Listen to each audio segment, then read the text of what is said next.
राशि बहू दाल चढ़ा दी? काकी जी वो बस चढ़ा ही रही।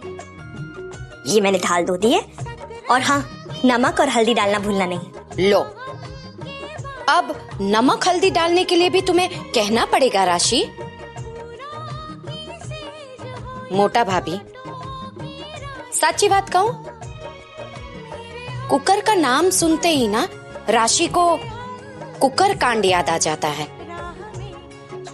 मोटा भाभी, सच कहूं, खुद से निवाला लेकर इसे देकर इसकी आदत मत खराब कीजिए।